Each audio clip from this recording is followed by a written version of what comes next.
하나님 말씀 창세기 23장 1절에서 20절입니다. 사라가 127세를 살았으니 이것이 곧 사라가 누린 횟수라.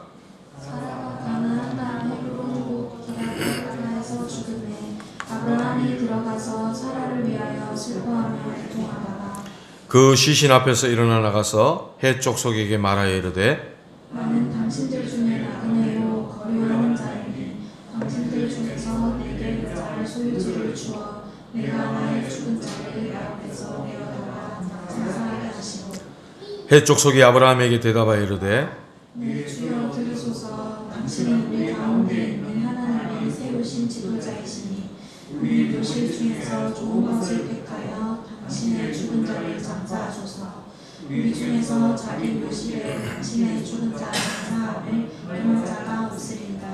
아브라함이 일어나 그 땅 주민 헷 족속을 향하여 몸을 굽히고 그들에게 말하기를 나로 나의 죽은 자를 내 앞에서 내어다가 장사하게 하는 일이 당신들의 뜻일진데 내 말을 듣고 나를 위하여 수아의 아들 에브론에게 구하여 그가 그의 밭머리에 있는 그의 막벨라 굴을 내게 주도록 하되 충분한 대가를 받고 그 굴을 내게 주어 당신들 중에서 매장할 소유지가 되게 하기를 원하노라 하매 에브론이 족속 중에 앉아 있더니 그가 족속 곧 성문에 들어온 모든 자가 듣는 데서 아브라함에게 대답하여 이르되 내 주여 그리 마시고 내 말을 들으소서.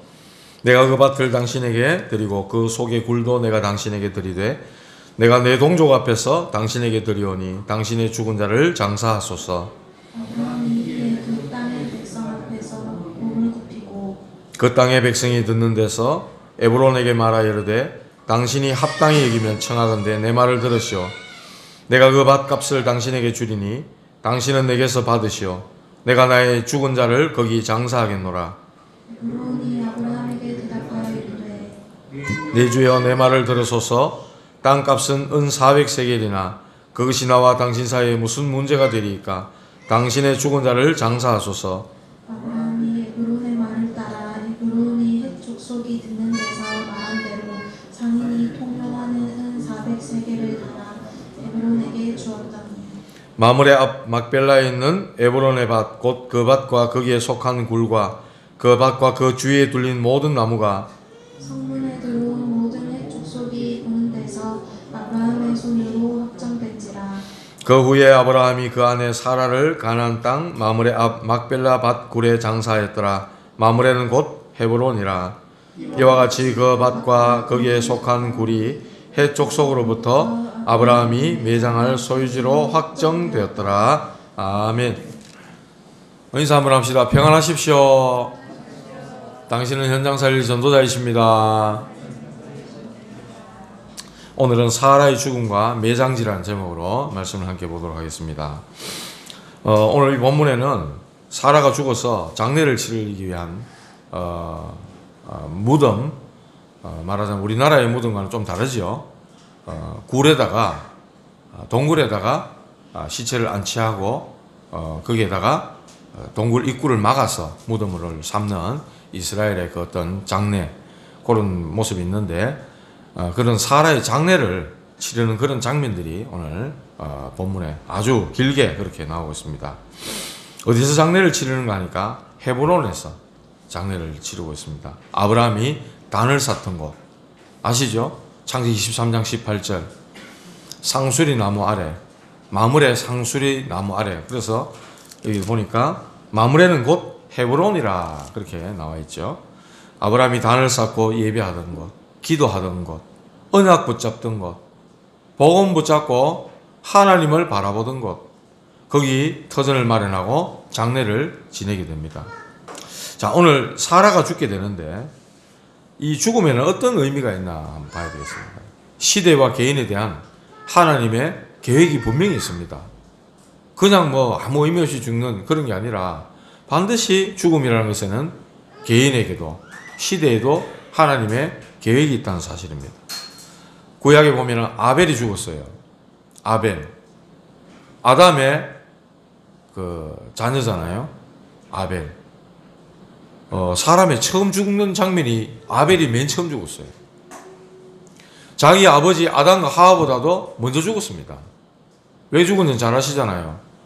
하나님 앞에 피제사, 양을 잡아서 피를 뿌리는 제사를 드렸는데, 번제를 드렸는데, 그 번제 드렸다고 자기 형 가인에게 맞아 죽었어요.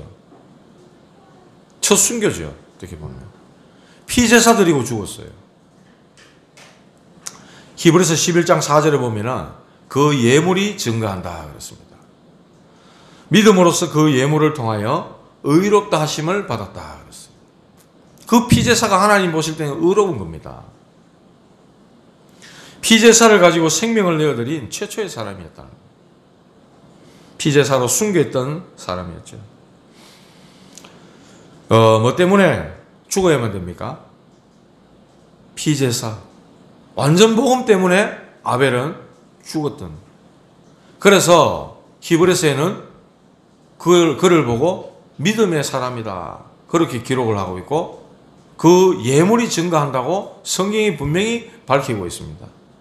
그렇기 때문에 그의 피제사를 드린 그 행위는 하나님 앞에 상당히 의로운 모습으로 완전 복음으로 성경은 그렇게 기록하고 있는 것이죠. 무두셀라라는 사람이 있었어요. 뭐 누가 죽고 누가 몇 세 살고 죽고 뭐 이렇게 쭉 나오는데 성경에서 가장 오래 살았던 사람 무두셀라. 그 무두셀라는 자그마치 969년을 살았어요. 1000년 가까이 살았습니다. 그의 아버지가 에녹입니다. 에녹은 한 300년을 하나님과 동행했다 그랬어요. 그리고 죽음을 맞이하지 않고 하나님이 데려가셨다고 표현을 하고 있어요. 에녹이. 그런데 이 에녹이 분명히 자기 아들 무두셀라에게 언약을 전달했을 겁니다. 앞으로 일어날 재앙과 같은 그런 시대를 알고 분명히 하나님의 언약을, 확실한 언약을 무두셀라에게 전달했을 거예요. 그 언약을 받았던 무두셀라. 왜 이렇게 오래 살게 하십니까? 무두셀라의 손자가 누구냐니까 노아입니다. 무두셀라의 그 아들이 라멕이었고 라멕이 노아를 낳았다 그랬어요. 근데 무두셀라가 죽던 그 해에 무두셀라가 969년을 살고 죽던 그 해에 노아의 홍수가 일어나는 해였어요. 왜 하나님이 이렇게 오래 살려주신 줄 압니까? 언약이 전달돼야 되니까 노아에게. 무두셀라를 통해서 아버지 에녹으로부터 하나님과 동행하면서 받았던 그 언약, 무두셀라가 가졌단 말이에요. 그 언약을 손자인 노아에게 반드시 전달하기 위해서 하나님은 그의 생명을 그렇게 길게 살려주셨던 겁니다. 홍수가 나던 그 해에 무두셀라를 불러가셨다. 무두셀라 그 이름의 뜻은 하나님께 예배하는 자 이런 뜻을 가지고 있어요. 그래서 이런 죽음들이 반드시 구원의 역사와 한 시대와 하나님이 죄악으로 말미암아 세상을 심판하시는데 반드시 연관이 있고 관련이 있다는 겁니다. 여기 하나님 계획이 있다는 거예요. 우연이 아닙니다. 그리고 데라의 죽음. 데라는 아브라함의 아버지입니다. 창세기 12장 1절. 너는 본토 친척 아비 집을 떠나 내가 너에게 지시할 땅으로 가라. 하나님이 아브라함을 불렀죠. 그때 아버지 데라가 그 지역에서 갈대아 그 지역에서 우상을 만들어 팔던 그런 사람이었어요. 그러니까 아버지로 인해서 발목 잡힐까 싶어서 하나님은 아버지 데라를 데려가시는 거예요. 불러가신 거예요. 그리고 내가 네게 지시할 땅으로 가라. 본토 친척 아비 집을 떠나라. 그렇게 말씀하시는 겁니다. 모든 미련을 버리고 가라고 말씀하시는 거죠. 언약을 붙잡고 세계에 복음을 할 땅, 메시아가 오실 그 땅으로 너는 가라고 말씀하시는 겁니다. 이렇게 하나님은 걸림돌이 될 만하면 불러가시기도 하고 또 언약이 반드시 전달돼야 되면은 하나님은 오래 생명을 연장시켜서 살기도 하시고 살리기도 하시고 하나님 그렇게 하시는 겁니다. 그래서 모든 죽고 사는 것이 하나님의 손에 있다는 거예요. 하나님의 절대 주권인 거죠. 하나님의 성령의 역사가 막 진행되어지는데 거기에 장애물이 되고 걸림돌이 딱 되니까 하나님이 어떻게 하죠? 지난주에 말씀드렸지만 아나니아 삽비라를 하나님은 거짓된 믿음을 보시고 그들을 불러가 버리는 겁니다. 하나님의 성령의 역사가 막 계속해서 초대교회 역사를 하고 있는데 그게 딱 걸림돌이 되고 장애물이 되니까 하나님 그들을 뽑아내 버리는 거죠. 반대로 하나님은 시대적으로 쓰신 죽음도 있어요. 걸림돌이 되니까 불러가시는 죽음도 있지만은 시대적으로 쓰신 죽음도 있어요. 스데반의 죽음으로 인하여. 사도행전 6장에 보니까 7명의 집사들을 세웠어요. 성령과 지혜와 믿음이 충만한 사람들을 세웠는데 그 중에 스데반이 사도행전 7장에 보면은 저 유대인들 앞에서, 저 바리새인들 앞에서 막 성경을 막 통달한 내용을 가지고 언제 우리 조상들이 선지자를 보낼 때마다 박해하지 않았던 적이 있었냐 이러면서 성경을 근거로 들어서 촥 예수를 증거합니다. 나중에 스데반이 말을 마치고 나니까 그 둘러섰던 유대인들이 막 분하여 이글을 갈았다 그랬어요. 그래가지고 스데반을 돌로 쳐 죽여버립니다. 성경이 말합니다. 스데반의 일로 인하여, 스데반의 환란으로 인하여 흩어진 자들이 안디옥에 이르러 헬라인에게도 예수를 전파하니, 복음을 전파하니.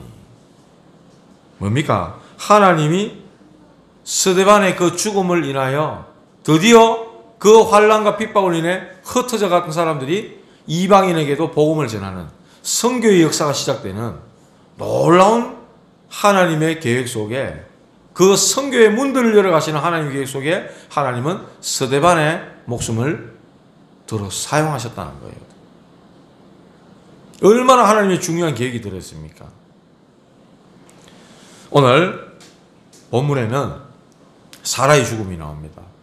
사라의 죽음. 어떤 면에서 25장에 넘어가면은 아브라함의 죽음이 나와요. 아브라함이 175세를 살고 죽었다는 내용이 나오는데 그 내용은 얼마 안 돼. 그런데 오늘 사라의 죽음에 대한 내용은 한 장을 그냥 23장 한 장 전체를 다 할애해서 이야기를 하고 있어요. 왜 이렇게 길게 자세하게 기록을 하고 있을까요? 중요한 하나님의 뜻을 말씀하고 있습니다. 첫 번째입니다. 사라의 죽음. 그 죽음에는 도대체 뭐가 들어있냐는 거죠. 시한부 인생입니다. 저와 여러분들은 시한부 인생이에요. 우리는 누구나 다 시한부라. 병원에 진찰했는데 검사 받았는데 내 암이 왔어요. 아이고, 시한부. 의사 선생님이 얼마 못 산대요. 그것만 시한부가 아니고 저와 여러분들 모두가 시한부 인생이라니까요. 한 번 죽는 것은 정황이 신 것이니 이후에는 심판이 있으리니. 히브리서 9장 27절에 그래 말씀했어요. 저와 여러분들 모두가 시한부 인생입니다. 정해져 있다 이 말입니다. 반드시 죽음이란 그런 시간표가 있다는 거예요. 오늘 사라가 127세를 살고 하나님이 불러가시는 그런 장면이 나옵니다. 이렇게 하나님은 사람들에게 그 날을, 그 때를 다 정해 놓으셨어요. 그래서 전도서 3장 1절 2절에 보니까 범사의 기한이 있고 천하 만사가 다 때가 있나니 날 때가 있고 죽을 때가 있다. 심을 때가 있고 심은 것을 뽑을 때가 있다. 태어날 때가 있고, 그렇다면 우리가 하나님이 부르셔서 불러가야만 될 그런 죽을 때가 분명히 온다는 거죠. 이 사라의 죽음을 놓고 아브라함이 슬퍼하며 애통했다 그랬어. 믿음의 사람인데 왜 그래 슬퍼하고 애통합니까? 예? 우리 믿음이 딱 하면서 진짜 사랑하는 사람이 소천했으면 눈물 안 납니까? 나잖아요. 그 뭐 때문에? 평생을 동고동락했는데 그 정 때문에, 그 정에 못 이겨서 애통하는 거예요. 슬퍼하는 거예요. 다시는 못 보니까, 이제는 헤어져야 되니까, 이제는 함께 할 수 없으니까, 볼 수도 만질 수도 없으니까 그런 어떤 살아온 정 때문에 슬퍼하기도 하고 애통하기도 하는 거예요. 먼저 떠나보냈으니까. 죽음은 어떤 면에서 애통할 일이고 슬픈 일입니다. 그러나 사실 하나님 자녀에겐 죽음은 어떤 면에서 참 복된 일이기도 해요. 우리의 본향으로 돌아가는 그런 축복된 시간표라는 겁니다. 복음 없는 불신자에게 죽음은 형벌입니다. 그렇죠? 그래서 장례식장 가보십시오. 오해라고 난리 나요. 막 하면서 막. 자녀들이 막 있는데요. 제일 가음지르고 우는 자식이 누군지 압니까? 천하에 불효했던 자식이 제일 많이 운다 해요. 왜? 살아계실 때 자기가 모여드린 게 생각이 나니까 막 하면서 막. 특히 화장터 저희들 자주 가잖아요. 많이 갔거든요. 가면은 막 화고에 들어간다 가면 막 자지러져. 막 쓰러져요. 그냥 막. 정신 잃고 막 울고 그래.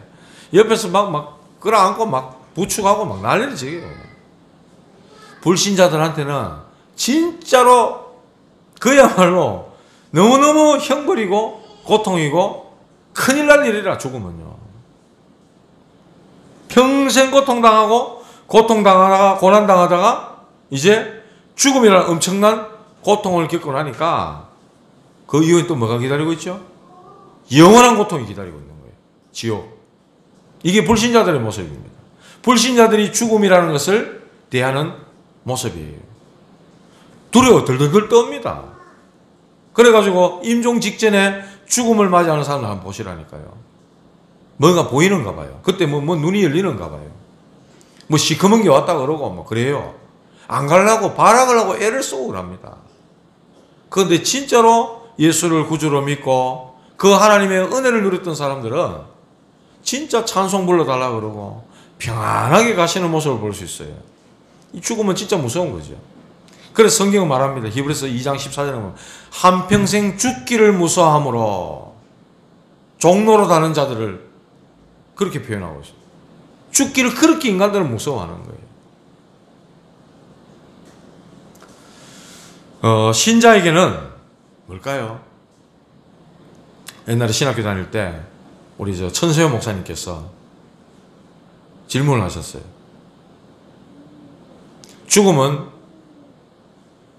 여러분 죽음은 뭐라고 생각합니까? 이렇게 질문하셨어요. 죽음은 당연히 창세기 3장으로 인해서 와진 거기 때문에 창세기 3장 그 결과로 와진 겁니다. 하면 손을 번뜩 들었어요. 그랬더니 천세호 목사님 하신 말씀이 트리니티 교회 담임 목사님이신데 그때 저희 신학교 교수님이셨어요. 신학 다 새로 공부해야 된다 하면서 갔었어요. 불신자에게는 맞아요. 창세기 3장으로 인해서 오게 된 그 결과가 죽음인 거 맞아요. 그러나 신자에게 뭐죠? 우리에게 뭡니까? 그걸 넘어서는 거예요. 우리에게도 똑같은 죽음은 옵니다. 육신의 죽음 옵니다. 그러나 우리에게 뭐가 기다리고 있죠? 내세가 있고 부활의 영광이 있고 우리는 분명히 그걸 알고 있는 거예요. 그렇기 때문에 거기에 두려워하거나 무서워하거나 저 언약 없는 저 믿음 없는 자들의 죽기를 무서워함으로 종노릇하는 그런 모습은 우리하고는 상관없는 겁니다. 할렐루야. 그 우리의 모습인 거예요. 구원받은 하나님의 자녀는 그런 건 거예요. 우리는 고난이 아닌 영원한 하나님의 나라로 들어가기 위한 관문이 바로 죽음이라는 사실입니다. 그래서 우리는 모두가 시한부 인생이라는 사실을 꼭 기억하셔야 됩니다. 그리고 저와 여러분들의 죽음의 결과는 창세기 3장이 아니 우리의 죽음은 창세기 3장의 결과가 아니라 그리스도께서 모든 문제를 해결하신 그 결과 천국으로 들어가기 위한 관문이라는 겁니다. 할렐루야. 이 사실을 우리는 분명히 해야 돼요. 당신들하고 우리하고는 다르다. 죽음을 대하는 자세가 다르다. 오늘 왜 자꾸 아침부터 죽음 계산냐. 본문에 죽음이 나왔으니까. 사라가 죽었으니까 우리 죽음을 한번 생각해 보자는 거죠. 정말로 이 사실이 믿어진다면 겁날 것이 없고 두려워할 게 없습니다. 하나님 우리를 완전히 책임지신다는 거죠. 우리는 본향을 기다리는 자들이라. 본향. 그래서 성경은 또 이 땅에 사는 동안에 우리의 삶은 잠깐인 거예요. 잠깐. 여기서 많이 살아서 봐야 100년입니다. 100년. 네? 잠깐 동안의 나그네 인생이라는 거예요. 나그네 인생. 베드로전서 1장 1절을 보니까 흩어진 나그네 그랬어요. 그리고 사도행전 11장 19절 아까 말씀드린 스데반의 일로 환난으로 인하여 흩어진 자들이 그 사람들이 바로 나그네입니다. 나그네. 복음 안에서 우리에게 주어진 정체성은 나그네예요. 복음 가지고 남겨진 자, 흩어진 자, 나그네라.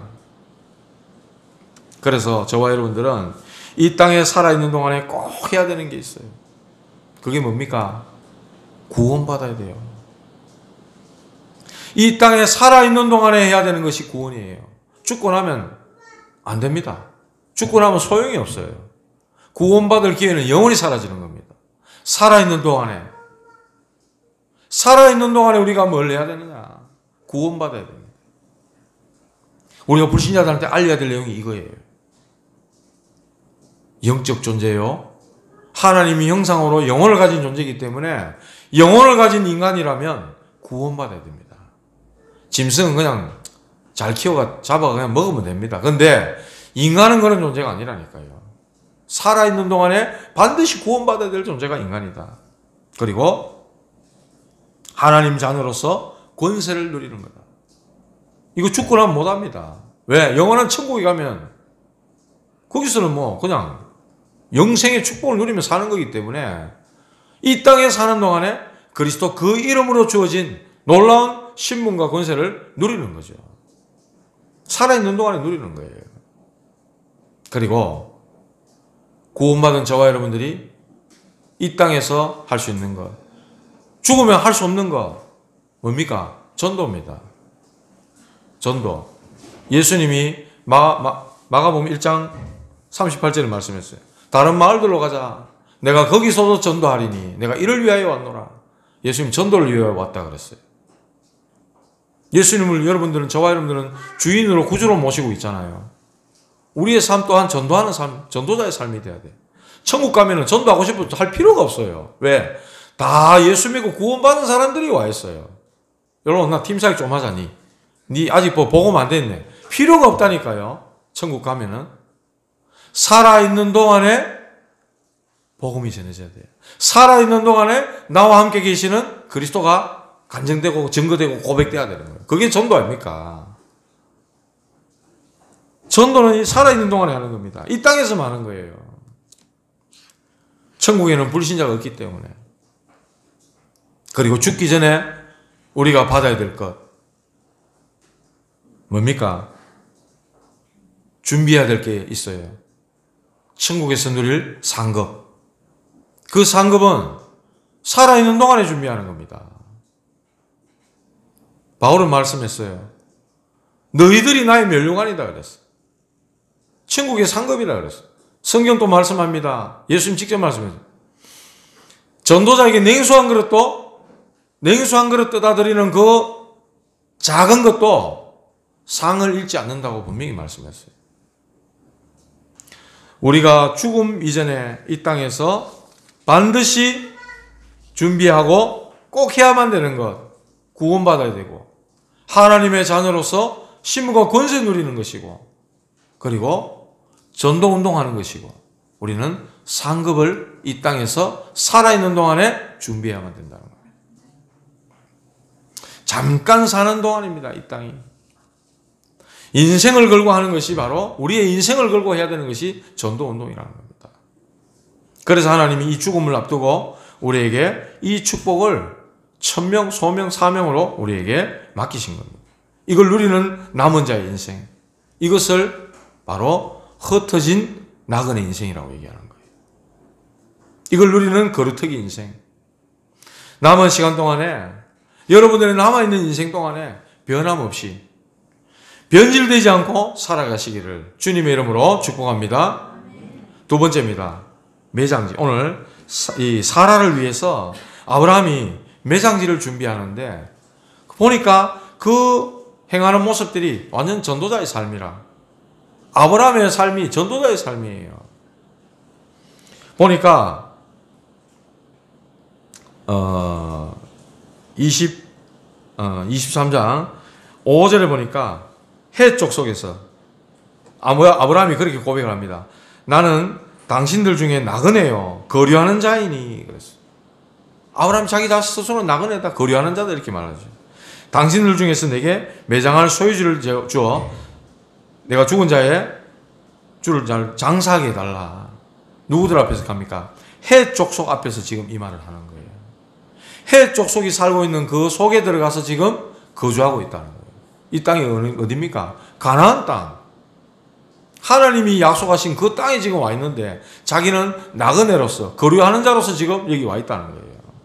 쉽게 말하면 다민족 현장에 지금 와 있는 겁니다. 아브라함이 지금 다민족 현장에 와 있다니까요. 이 사람들을 살리는 그 응답을 지금 누리고 있는 겁니다. 그래서 아브라함이 어제 말씀 주신 것처럼 세계 중직자 대회에서 세계를 품은 사람들 그랬잖아요. 거기서 나를 보좌화해라 이렇게 말씀하셨어요. 아브라함이 지금 자기 자신을 보좌화하는 그 축복을 지금 누리고 있다는 겁니다. 예수님 말씀하셨잖아요. 하나님 나라의 일과 또 오직 성령 그것으로 나를 보좌화하는 것이다. 쉽게 말하면 그 응답을 아브라함은 매일 누리고 있는 거예요. 그러니까 해 족속이 뭐라 그럽니까? 6절에 말합니다. 해 족속이 아브라함에게 대답해서 말하기를 내 주여 들으소서 당신은 우리 가운데 있는 하나님이 세우신 지도자이시니 하나님이 세우신 지도자입니다. 당신은. 그래서 우리 묘실 중에 좋은 걸 택해가지고 당신의 죽은 자를 장사하소서. 그걸 그 말 사는 우리 족속 중에 아무도 없다. 당신 원하는 대로 하라고 지금 얘기를 하는 거예요. 자, 이 이방 사람들 다민족들이 볼 때 아브라함을 어떻게 봤다고요? 하나님이 함께 하시는 지도자로 봤다는 겁니다. 지도자로. 진짜 복음 누리고 있으면요. 저 다민족 현장에 들어가서도 지도자가 될 수 있는 거예요. 우리나라 사람들 중에 그런 사람이 있죠. 강영호 박사라고 있어요. 어릴 때 축구공에 맞았나 그래가지고 눈을 실명했어. 돌팔이 의사를 만났는 것 같은 그래가지고 눈이 실명됐어요. 이분은 예수를 믿은 겁니다. 예수를 믿고 어찌해서 하나님이 인도하셔서 미국으로 건너가가지고 거기서 공부를 하고 또 공부를 해가지고 그 장애인들을 위한 무슨 백악관에 정책 보좌관까지 올라간 사람이에요. 다민족으로서 황인종으로서 우리나라 황인종 이 누른 사람들은요. 저와 여러분들은 저 미국 같은 데 가면 백인이 있고 흑인도 있고 뭐 저 스페인이라고 합니까? 스페인 계열 그리고 황인종 이래 있잖아요. 흑인들도 여러분들 무시합니다.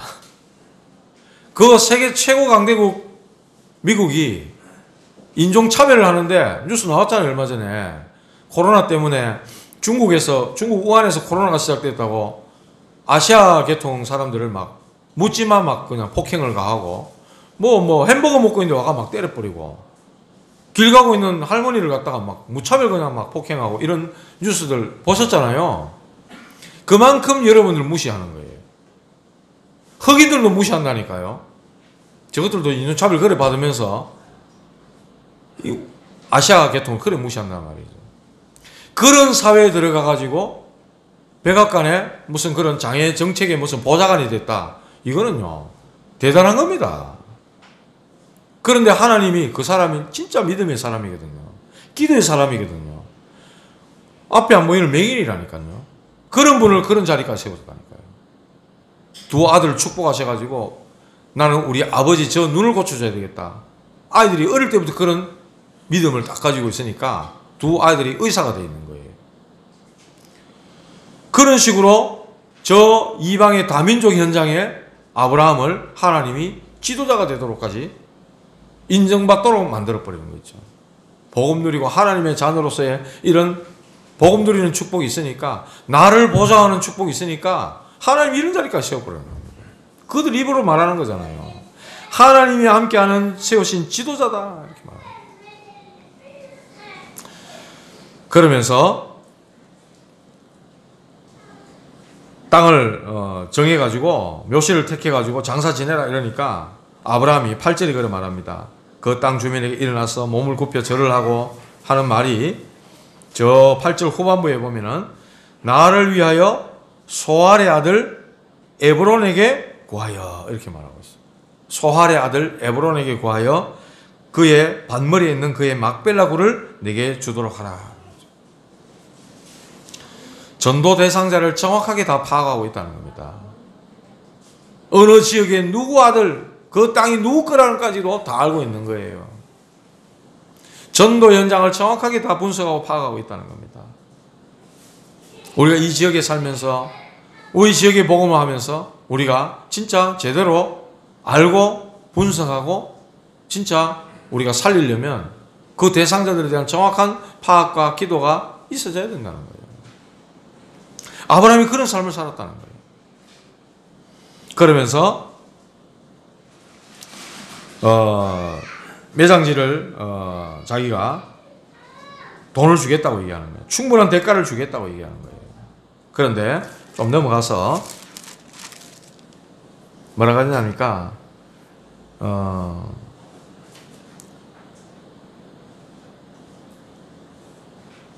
당신의 죽은 자를 얼마든지 내 굴에 장사하라고 11절에 그렇게 말을 합니다.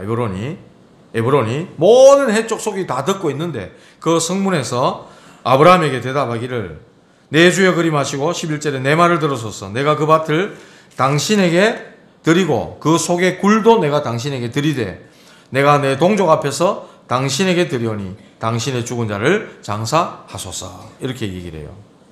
그러니까 아브라함이 뭐라 그럽니까? 12절 13절에 또 한번 백성 앞에서 몸을 굽히고 그 백성이 듣는 데서 말하기를 당신이 합당히 이기면 청하건대 내 말을 들으시오.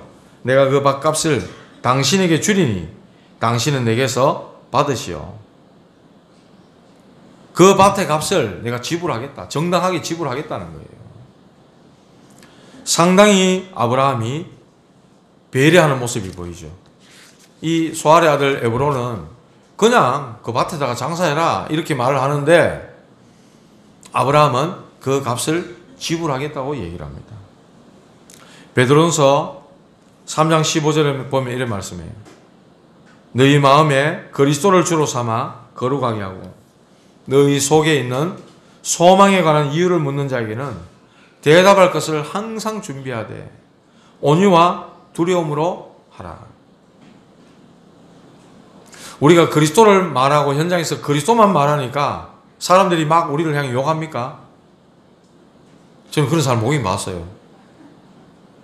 멀쩡히 잘 응대하고 이러다가 손님처럼 응대하다가 교회에 예수 있게 뺏기는 막 화를 신경질을 확 내는 사람이 있더라고요. 그런 사람은 그 아버지가 맛이라서 그래요. 진짜 그래요.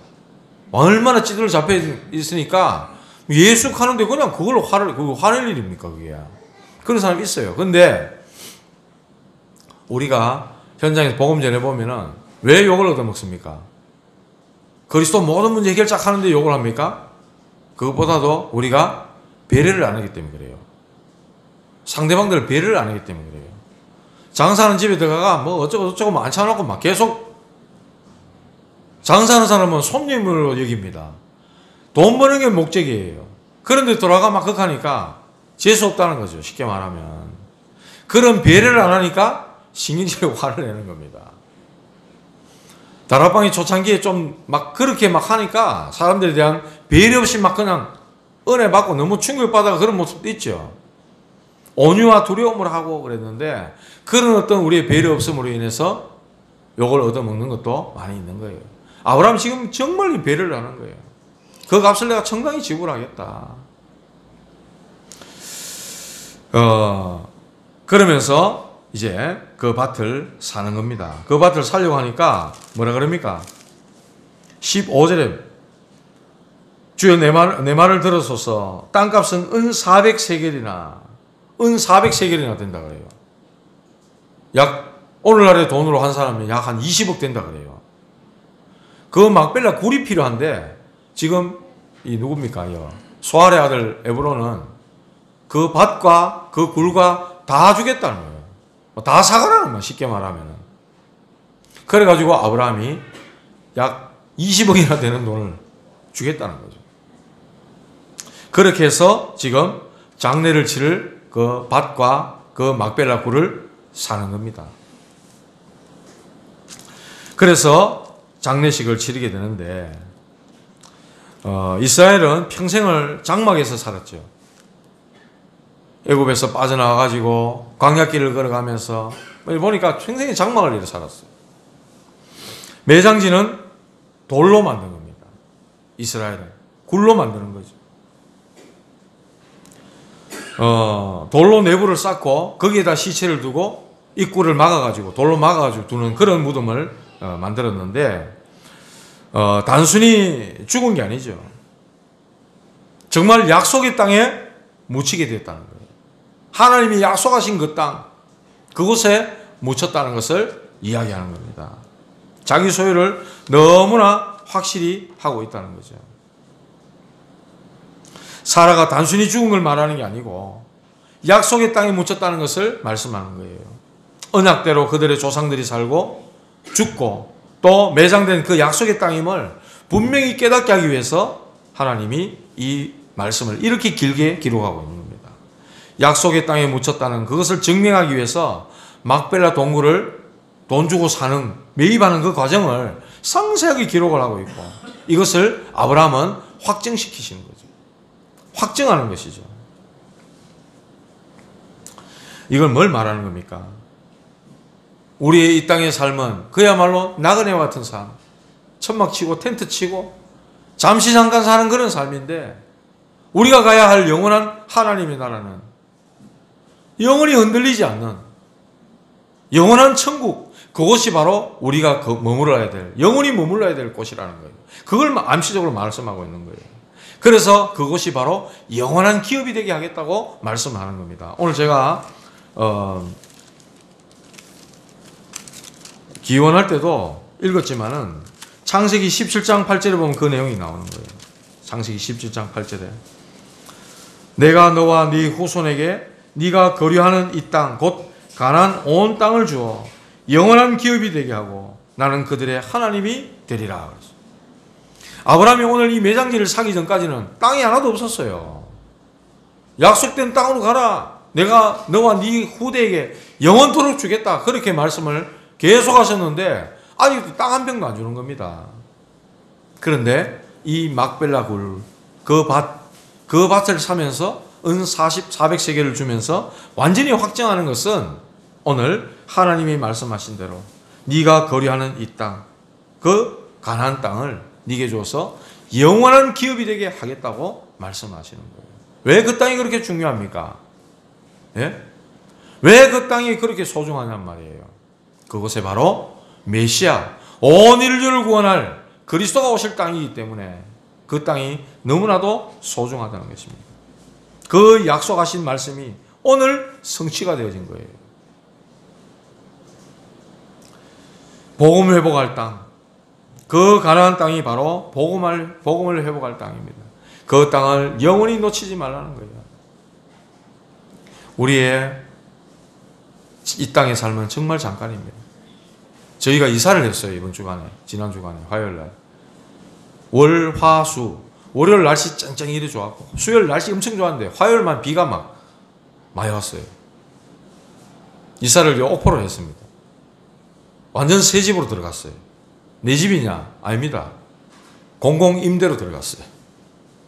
그런데 생애 첫 새 집을 들어갔어요. 들어가니까 좋더라고요. 가족들이 다 좋아하더라고요.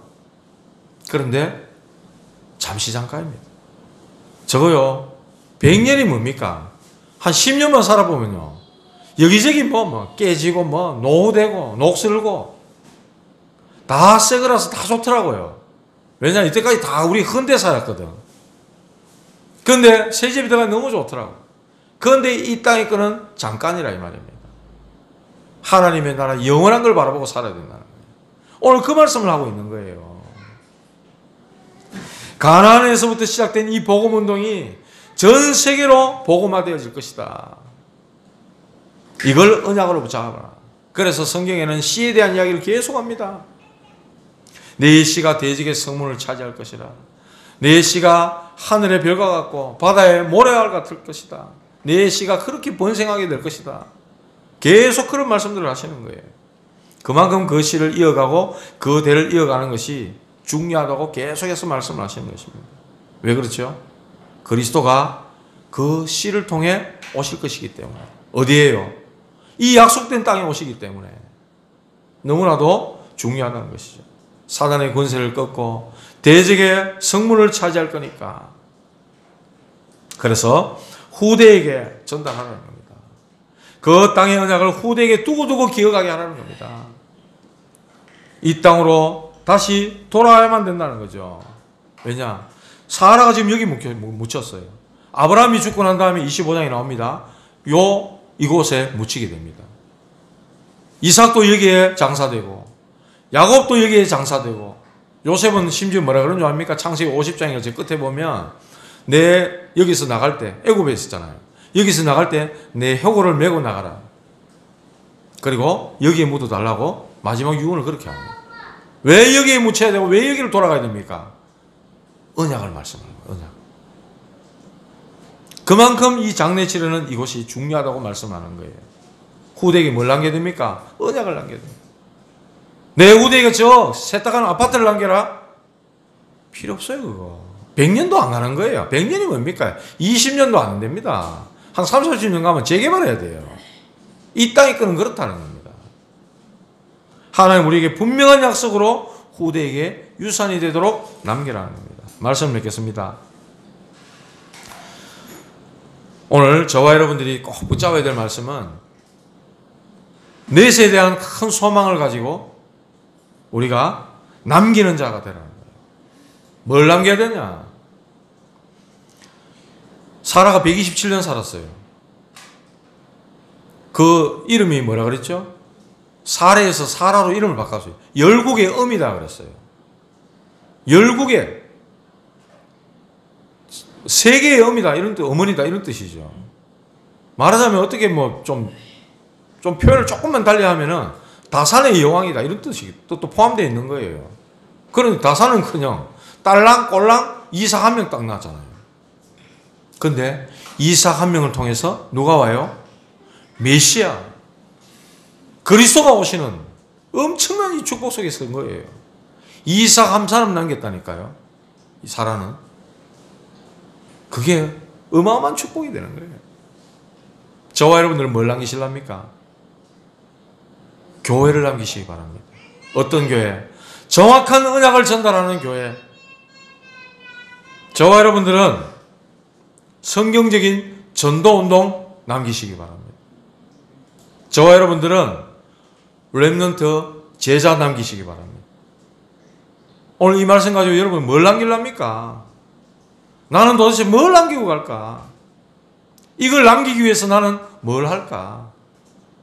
이걸 약속으로 잡아야 돼요.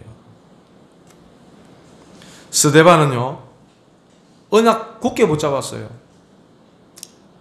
그리고 순교했잖아요. 그런데 사마리아로 복음이, 저 아프리카로 복음이, 흩어진 자들로 인하여 스데반의 환란으로 인해 흩어진 자들이 어디까지요? 사마리아까지, 아프리카까지. 이게 말씀의 성취 아닙니까? 나중엔 바울이 돌아오는 역사가 일어나요. 바울은 죽으면서 뭘 남깁니까? 로마서 1장 26절, 27절, 로마서 16장 26절, 27절 영원한 걸 남겨버립니다. 저와 여러분들은 도대체 뭘 남기렵니까? 진짜로 하나님이 원하시는 교회, 보호자의 그림자가 되는 교회, 보호자의 축복을 누리고 전달하는 그 교회를 남기시고 성경적인 전도운동하는 교회, 그런 교회 속에 진짜 올바른 언약이 전달된 렘넌트 제자 남기시는 저와 여러분들 되시기를 주님의 이름으로 축복합니다. 기도하시겠습니다. 하나님 감사합니다. 오늘 주신 말씀 붙잡고 내세에 큰 소망 가지고 그 믿음 가지고 하나님 정말 이 땅에 하나님이 원하시는 교회를 남기는 그런 우리 중직자들 되게 하시고 우리 렘넌트들 되게 하시고 우리 모든 성도들이 될 수 있도록 축복하여 주시옵소서. 예수 그리스도 이름으로 기도하옵나이다. 아멘.